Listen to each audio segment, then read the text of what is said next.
Hey, it's Jordan with TYT Politics. I am here with Jonathan Austin. You're the president of the Birmingham City Council in Alabama. We spoke a few weeks ago down there when I was spotlighting the state legislature blocking Birmingham's minimum wage increase. And one of the individuals that signed that bill into law and was for blocking 74% African American city from raising the minimum wage was Governor Robert Bentley. There has now been obviously a big story about him. He just resigned over, as the media is calling it, a sex scandal, and there was money involved, all this. I wanted to talk to you not so much about that, because that's really, kind of a side story. You could tell us what you know about him using inappropriate funds, but also the legacy of this governor and all the other not progressive things he has done. What's your initial thoughts on his resignation? Well, this is certainly this is a black eye for the state of Alabama. Again, we've had our Speaker of the House removed from office on 12 felony counts, I believe. We've had the Chief Justice of the Alabama Supreme Court removed from office for not following the federal laws and all of that. And now we've had our governor. So the three top people in our state government have been removed from office for some criminal or violations. And it's unfortunate, but the interesting thing is these are all Republicans. And when we look at the fact that we have so many different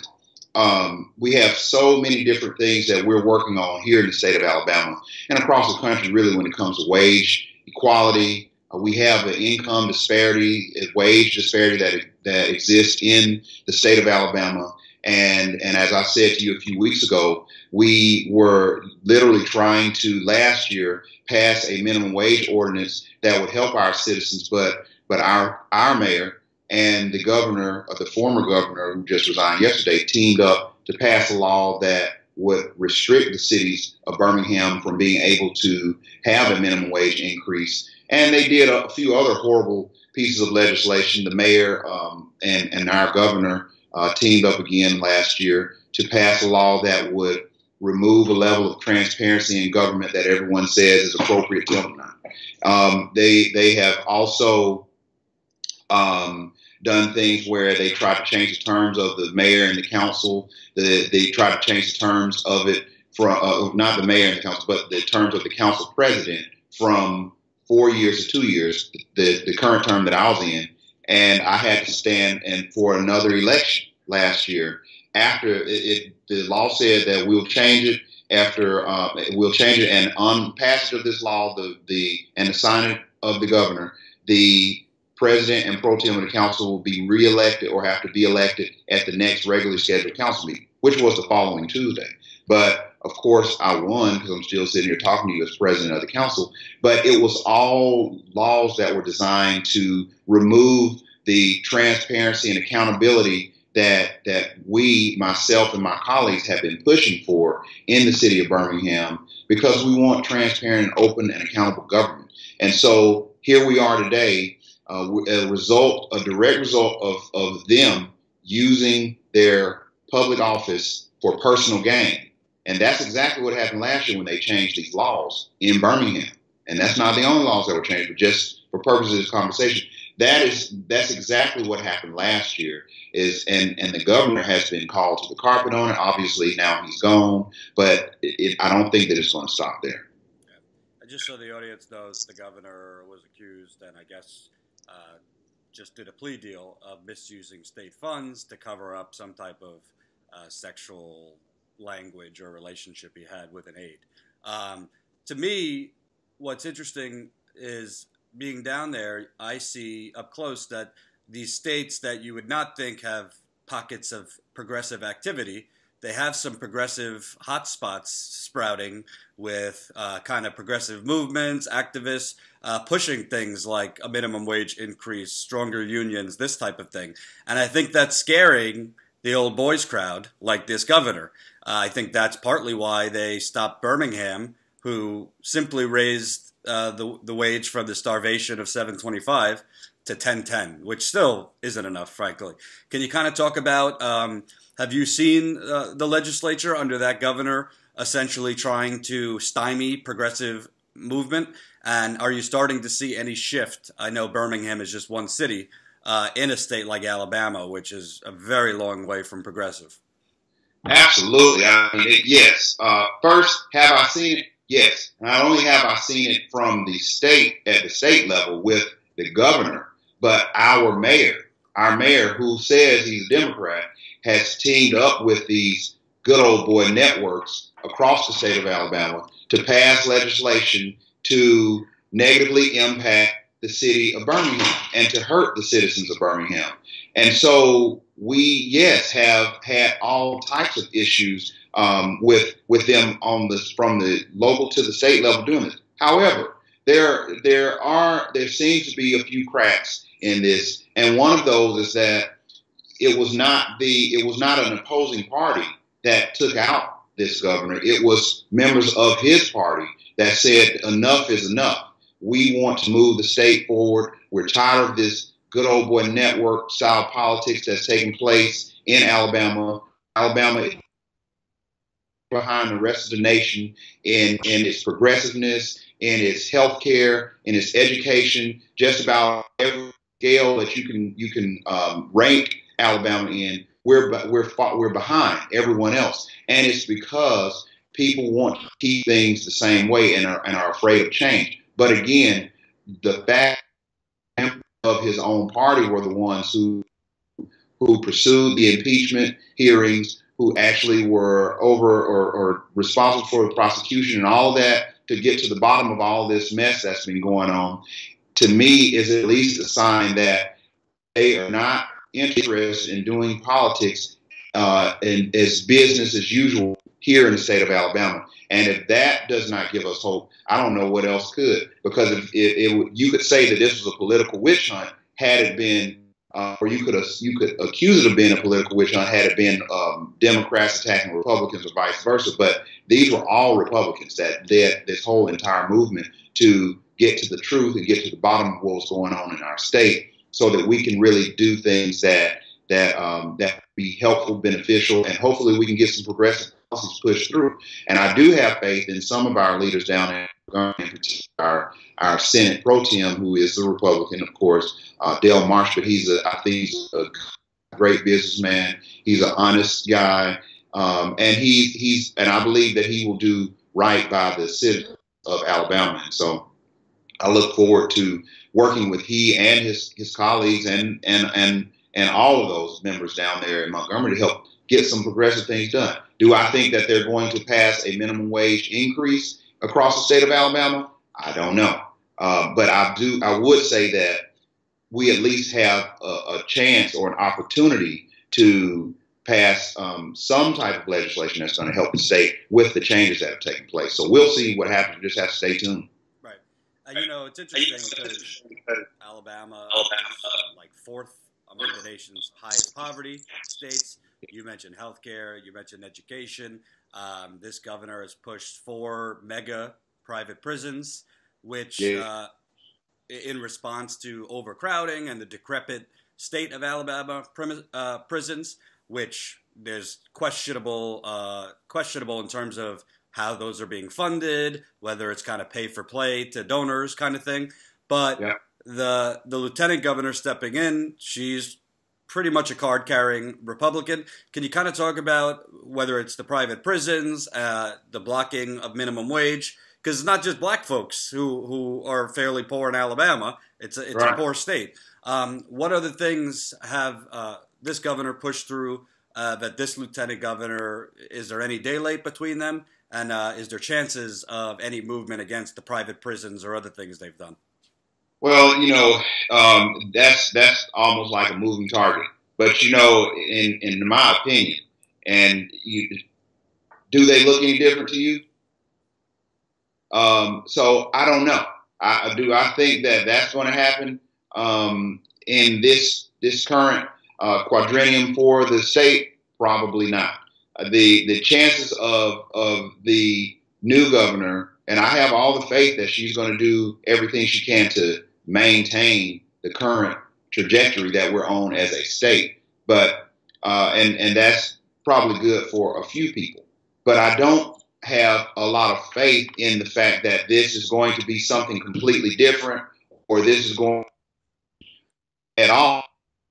That ultimately we've got to elect new people, and we have an opportunity in 2017 to do it, and then we have an opportunity to do it again in 2018 at the state level. And so, if nothing else, we should be rallying our troops, getting together a ground team, a game plan to get some more pro-growth, progressive-minded people in office. But the sad thing about all of this is that the leadership in the Democratic Party in the state of Alabama has not come out and said anything about this. As a matter of fact, it was some of the Democrats, some that were in Birmingham, that were actually trying to take up for the governor and stand up for him. So we've got a lot of issues going on in our state when it comes to people doing things, even when it is against their own best interest. So the best thing that I think we can, the best opportunity we have, the best thing that can come out of this whole terrible situation that we're in right now is that people wake up, get organized, go and start voting, because it can change. If the people in the 3 largest cities in the state of Alabama voted at 55 or 60%, if those cities in the 3 largest cities, Birmingham, Montgomery, Mobile, and we'll throw in Huntsville too for good measure, but if those cities, the residents in those cities started voting, they voted at 50 or more percent, I guarantee you that we would have different leadership in Montgomery, both from the representatives in the House and the Senate to the governor's office. And they would actually be pushing for the progressive, pro-growth ideas that need to actually take place to help propel Alabama to the front of the line instead of keeping us at the back of the bus. And so this should be an opportunity for all these young people that have all these things to say on social media, that have all these things to say in the classroom, in college, and all the things to say, everywhere, that here's your opportunity. You don't have to just talk about it. You can be about it. I tell people all the time, I tell my staff all the time, motivation is key. And now we have the motivation, we should, if nothing else, to get up, go out, and go vote. And that is the way that we change this. And it's through people like you that are really committed to getting the word out, committed to giving people the real news, the real facts, the real ideas about what's going on across this country. And we can make a difference. Young people say, a lot of times you hear young people say, well, my vote doesn't matter anyway. Well, it does. And Donald Trump has proven that, because he said that he's just going to go and get on this populist style political agenda, put that on before the people. And he got the people who are in effect just ignorant to what's really going on. He got people that think that the Affordable Care Act is something different than Obamacare. He got people that thinks that that a sanctuary city means that we're going to pay for everyone that comes into the country illegally. We're going to give them food and housing and shelter and all that. And he has people thinking that those are people that voted for him. But in fact, these same people that voted for him are benefiting from what we call welfare. And they're benefiting from the Affordable Care Act, affectionately known as Obamacare. They are benefiting from all of these social programs that help us, but people don't know that. So the whole point I'm making is that we need to make sure we get our communities to vote and let our voices be heard, and we can change this dynamic.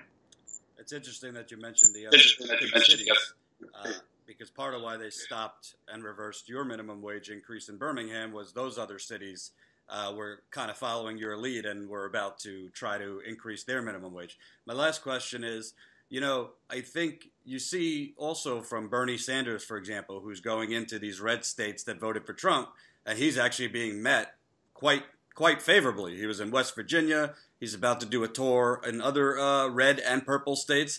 And a lot of these Republicans, like you said, if you kind of add a little boogeyman to policies, they don't like it. But when you just name the policy and it's a progressive policy, they're surprisingly in favor of it. You see more Republicans want to tax the wealthy. You see more Republicans open to universal health care, things like that. So do you think bigger picture, stepping out of Birmingham, a place like Alabama, because Trump, it was fake and he was full of it, but he ran on some progressive things like, saying these trade deals are killing us. And he said at one point, I believe in covering everybody. And he talked about very broadly bringing back the jobs and stopping, and Goldman's terrible. There's a lot of even Republicans that like that kind of talk. What do you see in a state like Alabama? Do you see Republicans kind of gravitating a little bit if at the least they don't have Obama or something scary attached to it? Well, in Alabama, it's sometimes, to be honest with you, it's hard to be optimistic about the political future in a state like Alabama. When you look at these guys that are running the state, and you asked me earlier that I think that this current government is going to be any different than the government that we just had, and I asked you, I responded to your question with a question. I was like, do they look any different?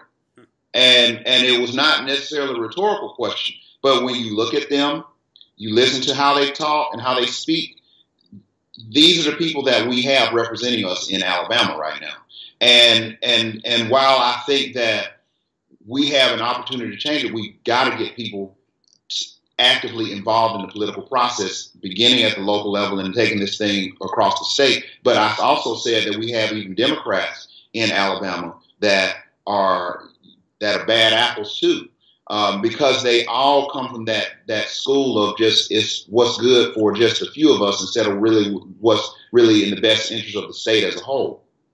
Now, with that all being said, I believe that there are some policies that our legislature or legislators would possibly be interested in, and one of those is the removal of the food tax. While that sounds like a novel idea, in Alabama, in actuality, we're only one of 4 states that's still charging a food tax. And so that seems like something that's very progressive, but it's actually, we're 20 years behind everyone else when it comes to even our tax structure. So when we start looking at things like that, do we believe or do I believe that there's hope for those types of things passed? Yes, I do. And like you said, but when you attach a boogeyman to it, then it just becomes a whole partisan or populist type issue that, is just playing on the people's ignorance. So, we have to use that to our advantage. And the way to do that is to make sure that we understand what motivates people, not just the people that live in the rural areas in the state of Alabama, but what motivates the people that live in the urban areas. Because one thing the Republicans have shown us, or shown some of us as Democrats, is that they are going to go and play to the sentiment and the ignorance of people and look at what is actually motivating. They obviously had to have some type of psychologist or psychiatrist, someone saying they're going to go and do a focus group and figure out what motivates these people across the country. They did it. They did well. They used the formula. It worked. Well, one thing that we can do and learn from that is not playing on people's ignorance. One thing that we can learn from that, however, is to know and learn and understand what motivates the population or a segment of the people that we want to come out and vote, or just what motivates people to vote the way that we want them to vote. And so, because I want everyone to vote. I think everyone should be going to the polls. I think everyone should vote. I don't want to suppress anyone's vote. I just want them to vote the way that I want them to vote. And so what is it that motivates them to vote and accept and embrace some of the same pro-growth, progressive ideas and policies that I believe in? And one thing that really ties all of us together, whether you're black, white, rich, poor, gay, straight, homeless, whatever. One thing that all unites us, we just want to live in a country that's safe. We want to live in a place that's clean. If we have families, we want to be able to take care of our families. And we just basically want to have a good quality of life. I don't think anyone can argue with that. It's just the way that you package it and the way that you present it to the public is how they're going to receive it. And so if you package something like universal health care under Obamacare, then you automatically are going to isolate a whole segment of the country's population just because it's saying Obamacare. But you see these same people, these same Republicans, these are not Democrats that are out here going crazy at these town hall meetings. These are Republicans getting mad at their own representatives because they just realized, wait a minute, oh, I didn't know that the Affordable Care Act is Obamacare. No, we want that. Now, we may need to fix it, but absolutely we want to keep that. So again, it's just about packaging. You can wrap it up, tie it up, put a bow around it, and hand it off, and it can be a good thing or a bad thing. It's just how we do it. And I think that that's something that we certainly can learn from the Republicans and really, I think, emulate and capitalize on and do a better job of it. And the thing that we can do better than them is that I believe that we, like I said earlier, I want everyone to come to the polls and vote. Everybody needs to come vote. We just need to make sure that the people are voting in their best interest and in the interest, I believe, of the country, the best interest of the country. And that's by making sure that the message is packaged right so that they really understand the issues when they're going to the polls and vote. I really appreciate you taking the time. I will stay up and keep on the As the Alabama Turns saga, but not from the sex scandal point of view, but actually what will help people. So thank you, Jonathan. Thank you. Have a good one. You too.